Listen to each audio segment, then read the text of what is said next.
আলহামদুলিল্লাহ, আল্লাহ তাআলার দরবারে শুকরিয়া যে আল্লাহ রাব্বুল আলামিন আমাকে সুস্থ রেখে সোশ্যাল মিডিয়া আসার তৌফিক দিয়েছেন। শুকরিয়া। তো আজকে সোশ্যাল মিডিয়া আসার উদ্দেশ্য একটাই, যেটা হচ্ছে যে আল্লাহ তাআলা যে আমাদের মানুষকে আল্লাহ তাআলা মানুষ বানাইছেন, আমাদেরকে আল্লাহ তাআলা অত্যন্ত অনেক নিয়ামত দিয়ে আল্লাহ তাআলা আমাদেরকে দুনিয়াতে আল্লাহ প্রেরণ করেছে এবং আমাদেরকে সর্বশ্রেষ্ঠত্ব দিয়ে আল্লাহ তাআলা বানায় পাঠিয়েছে।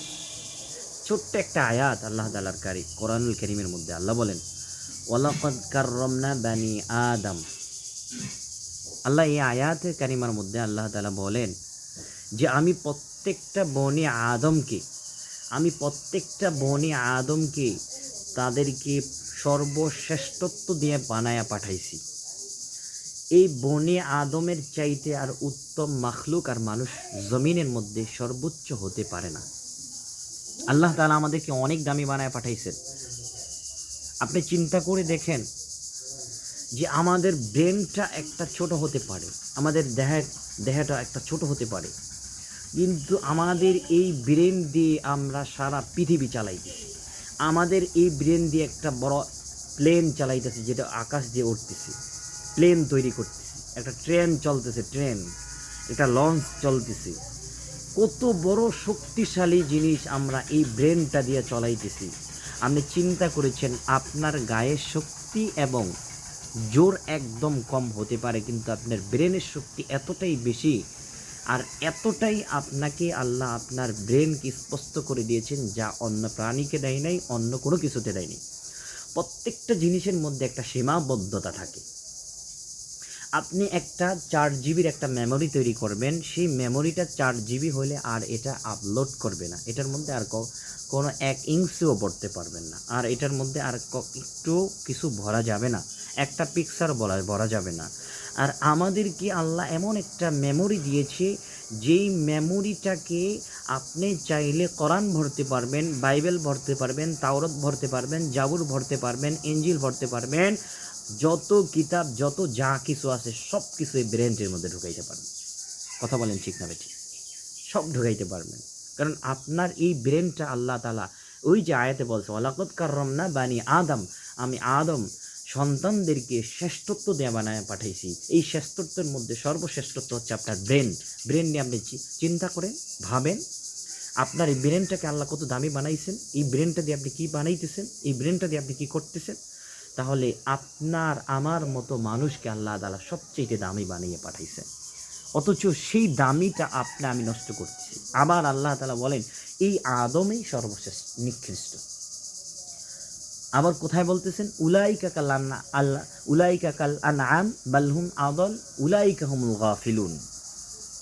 যে উলাইকা কাল আনআম বাল হুম আদল, তারা হচ্ছে চতুষ্পয় জানোয়ার, হিংস্র প্রাণী, যেই প্রাণী আদৌ দুনিয়ার মধ্যে নাই।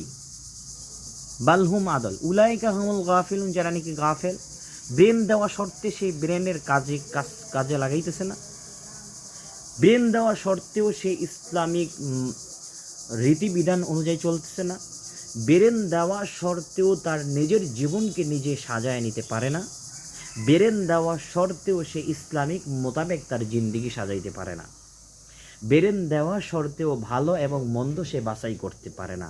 এরাই হচ্ছে বালহুম আদল, পশু, হিংস্র। উলাইকা হুমুল গাফিলুন, তারাই হচ্ছে নিকৃষ্ট, তারাই হচ্ছে গাফেল, এরাই হচ্ছে গাফেল। তাহলে আমরাই দামি, আবার আমরাই নিকৃষ্ট। তো কাজেই আল্লাহর এই আয়াত আমাদের মধ্যে বিদ্যমান থাকতে হবে। ওয়ালাকাদ কাররামনা বানি আদম, আল্লাহ শ্রেষ্ঠত্ব দিয়েছে, সেই শ্রেষ্ঠত্ব ধরে রাখতে হবে, সেই শ্রেষ্ঠত্ব অবশ্যই ধরে রাখতে হবে। আপনাকে আল্লাহ কত দামি বানায়া পাঠাইছেন আপনি চিন্তা করেছেন? আল্লাহ সুবহানাহু ওয়া তাআলা বলেন যে বিশ্বনবী জনাবে মুহাম্মদুর রাসূলুল্লাহ সাল্লাল্লাহু আলাইহি সাল্লামকে আমি সৃষ্টি করেছি এবং তার সৃষ্টির উম্মতগুলা আমি আল্লাহ বানায় পাঠাইছি। কখনোই তারা আরজি করে নাই, মন্তব্য করে নাই, না করার ক্ষেত্রে পাঠাইছি। আর অন্য নবী আম্বি আলাইহিস সালাতু ওয়াস সালামরা তার উম্মত হওয়ার জন্য আমার কাছে আরজি চায়, আমার কাছে আরজি করেছে। তাহলে নবীর উম্মত হইতে চায়, তাহলে দেখেন আমরা কত দামি। কথা বুঝতে পেরেছেন? তারও দামি, তারও বানি আদম, তারও আদমের সন্তান, কিন্তু তার মধ্যে আমরা স্পেশালি দামি। আমাদের হায়াতের জিন্দিগি 60 বছর হতে পারে, কিন্তু 60 বছরের জিন্দিগি আমার 60,000 বছরের চাইতে উত্তম। জানেন সেটা কি? আপনি চিন্তা করেন যে মাহে রমজানুল মোবারক মাস এই যে আমাদের মাঝখান থেকে যাইতেছে, এই মাহে রমজানুল মোবারক মাস অন্য নবী আম্বি আলাইহিস সালাতু ওয়াস সালাম পাইছে? পাই নাই। তা এই যে আমরা মাহে রমজানুল মোবারক মাস পাইতেছি, এর মধ্যে আবার স্পেশালি একটা দিন যেটাকে বলে লাইলাতুল কদর, হাজারো মাসের চাইতে উত্তম। এরপরে এর মধ্যে আবার লাস্ট দশকে আল্লাহ ইতিকাফ দিয়েছে, এই ইতিকাফও তারা পায়নি। এই যে কত ফজিলত দিয়েছে, এক বছরের রমজানের রোজার ফজিলতগুলাই বোঝায়।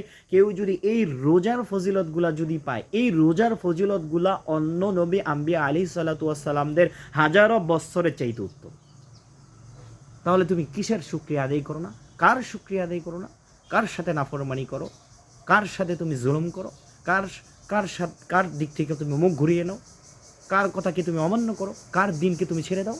ও যুবক, এখনো সময় আছে, বোঝো।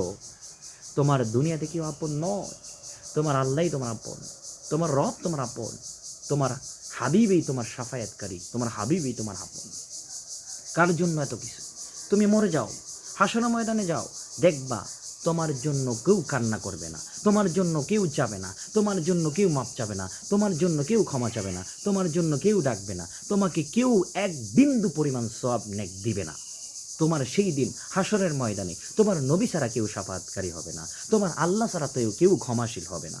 এই জন্য কাজেই তাহলে বুঝের কেন তোমরা না বোঝার ভান করো? কিয়ামতের ময়দানে তোমার মা তোমাকে চিনবে না, তোমার বাবা তোমাকে চিনবে না, তোমার ছেলে তোমাকে চিনবে না, তোমার সন্তান তোমাকে চিনবে না। তারা সেই দিন দাহা মিথ্যা কথা বলবে, আমার দুনিয়াতে থাকা অবস্থায় কোনো বিবাহ ছিল না, কোনো বিবাহ বন্ধনে ছিলাম না, কোনো সন্তান ছিল না, কোনো মেয়ে ছিল না, কোনো কন্যা ছিল না, আমার কেউ ছিল না, আমি একা ছিলাম। অর্থাৎ সেই দিন এই জাহান্নামের আগুনগুলা দেখে, সেই জাহান্নামের আগুনগুলা থেকে বাঁচার জন্য সেই দিন চিৎকার করে কান্না করবে আর বলবে যে আমার কেউ ছিল না, আল্লাহর কাছে ডাইরেক্ট না করবে। এজন্য বলতে চাই, কার জন্য দুনিয়া, কার জন্য জমিন, কার জন্য বাড়ি, কার জন্য গাড়ি, কার জন্য শাড়ি, কার জন্য এত কিছু, কার জন্য এত আঞ্জাম, কার জন্য এই দুনিয়া, কার জন্য তুমি দুনিয়ার মহত্ব পড়ে তুমি তোমার জীবনের হায়াতের জিন্দেগির আমলগুলো ধ্বংস করে দিচ্ছ? তুমি আজই কি চিন্তা করে দেখো, আজই তুমি চিন্তা করে দেখো, কার জন্য এখন মরে যাব, কিছুক্ষণ পরে আমাকে মাটি দিব, পাড়ায় পাড়ায় মাটি দেওয়ার পরে আর আমার কথা মনে রাখবে না, আমার কবরে আমার থাকতে হবে, আমার হাসরে আমার থাকতে হবে, আমার মিজানে আমার থাকতে হবে, আমার হিসাবের ময়দানে আমার থাকতে হবে, আমার হিসাব আমার দিতে হবে, আমার আমলের নামা আমার বাম হাতে দেওয়া হবে। তাহলে কাজী কার জন্য তুমি করো? হারে ভাই, তুমি কি জানো না? হারে যুবক, তুমি কি জানো না দুনিয়ার মহব্বত সমস্ত গুনাহের মূল? নবী করিম সাল্লাল্লাহু আলাইহি সাল্লাম বলেন, হুব্বুদ দুনিয়া রাসু কুল্লি খাতিয়া, দুনিয়ার মহব্বত সমস্ত গুনাহের মূল। যদি বলো তুমি দুনিয়ার মহব্বত সমস্ত গুনাহের মূল না, তাহলে আমি তোমাকে এই হাদিস দ্বারা প্রমাণ করতে চাই। তুমি দুনিয়ার মহব্বত করতে যেয়ে জমিনে গিয়েছো, কাজ করতেছো, আজান হইতেছে, তুমি কাজের মধ্যে লেগে আসো, তোমাকে জিজ্ঞাসা করা হয় নামাজের জন্য আসো, হাইয়া আলাস সালাহ, আসো কল্যাণের দিকে, হাইয়া আলাস সালাহ, আসো নামাজের দিকে, হাইয়া আলাল ফালাহ, আসো কল্যাণের দিকে। তুমি তখন বলতেছো যে আমি নামাজ পড়তে পারবো না, আমি কাজ করতেছি, আমি কাজে ব্যস্ত। কথা বলি, আমরা বলি না এই কথা? তাহলে বলো, তুমি এই যে দেখো, তোমার সময় নামাজের সময় ছিল, তোমার মালিকের সামনে সিজদা দেওয়ার কথা ছিল, তোমার মালিককে তুমি সিজদা নিয়ে না দিয়ে তুমি তোমার জমিনের কাজ করে তোমার সন্তানদেরকে হাসি ফোটানোর জন্য, তাদেরকে তুমি খাওয়ানোর জন্য, তাদেরকে ভালো মন্দ খাওয়ানোর জন্য তুমি আজকে তুমি কাজ করতেছো।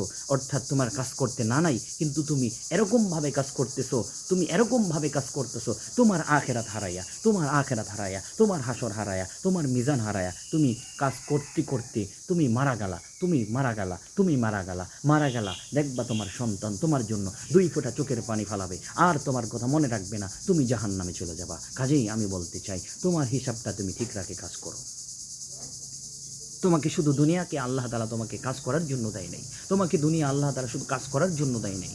কাজেই যুবক, ও যুবক ভাইয়েরা, ও যুবতী বোনেরা, আমি তোমাদের 2 পা ধরে বলি, আমি তোমাদেরকে দু পা দিয়ে ধরে বলি, তুমি চিন্তা করে দেখো, তুমি একবার চিন্তা করে দেখো, তোমাকে আল্লাহ গোলাম হিসাবে কেন পাঠাইছে? তোমাকে আল্লাহ ওমা খলাকতুল জিন্না ওয়াল ইনসা ইল্লা লিয়াবুদুন, নিশ্চয়ই আমি মানুষ আর জিনকে আমি আমার ইবাদত করার জন্য পাঠাইছি। আল্লাহ যেহেতু আমাদেরকে সৃষ্টি করেছে এত সুন্দর করে, অবশ্যই আল্লাহর কারণ, সেই কারণটা হচ্ছে আল্লাহর ইবাদত। তাহলে কেন তুমি সেই আল্লাহর ইবাদত থেকে তুমি তোমার মুখ ঘুরিয়ে নাও? কেন ঘুরিয়ে নাও? তোমার কি লজ্জা করে না? তোমার কি শরম করে না? তোমার কি তুমি নাফরমানি আল্লাহর সাথে করতেছো, আল্লাহর সাথে গাদ্দারি করতেছো, আল্লাহর সাথে বেইমানি করতেছো? এক বিন্দু পরিমাণ তুমি কি আল্লাহর ভয় তোমার ভিতরে নাই?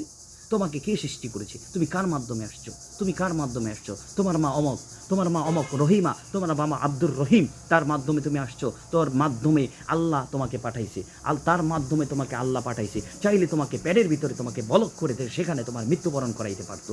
চাইলে তোমাকে দুনিয়াতে আসার পরে তোমাকে আল্লাহ তাআলা ঘাড় বেঁকা করে দিতে পারতো। চাইলে তোমার চোখ দুটা অন্ধ করে দিতে পারতো। চাইলে তোমাকে আল্লাহ তাআলা তোমার জবানকে বন্ধ করে দিতে পারতো, কিন্তু আল্লাহ করে নাই। কেন করে নাই? কেন করে নাই? কারণ তুমি তোমার মালিকের গোলামি করবা, তুমি তোমার মালিকের শুকরিয়া আদায় করবা। সেজন্য কাজেই আমি তোমাকে বলতে চাই, ও ভাই, ও ভাই, এখনও বোঝো, এখনও সময় আছে, এখনও বোঝো, তোমার হিসাবটা করো না প্লিজ।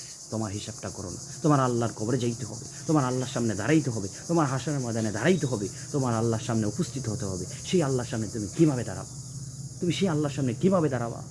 কাজেই ভাই, তোমাকে দৃষ্টি আকর্ষণ করে বলি, তুমি তোমার হায়াতের জিন্দিগি, তোমার হায়াতের জিন্দিগি, তোমার হায়াতের জিন্দিগি তুমি নষ্ট করে দিও না। তোমার হায়াতের জিন্দিগি তুমি নষ্ট করে দিও না। তোমার হায়াতের জিন্দিগি তুমি নষ্ট করে দিও না। তোমার হায়াতের জিন্দিগি তুমি ধ্বংস করে দিও না। তোমার হায়াতের জিন্দিগি তুমি শেষ করে দিও না। তোমার হায়াতের জিন্দিগি তুমি এরকমভাবে তুমি দুনিয়াও করো, আখেরাতও করো। যেহেতু আল্লাহ বলছে ফিদ দুনিয়া ওয়াল আখিরা, এই দুনিয়ার মাধ্যমে দুনিয়া থেকে তুমি আখেরাত করে নাও, দুনিয়া থেকে তুমি আখেরাত কামাই করে নাও, দুনিয়া থেকে তুমি দুনিয়াই কামাই করে ধ্বংস করে দিও না। খাও, দাও, ঘুমাসো, ঘোরো, পিরো, চলা ফেরা, বাড়ি গাড়ি যা ইচ্ছা তা করো, কিন্তু আমি আল্লাহকে উপস্থিত করো।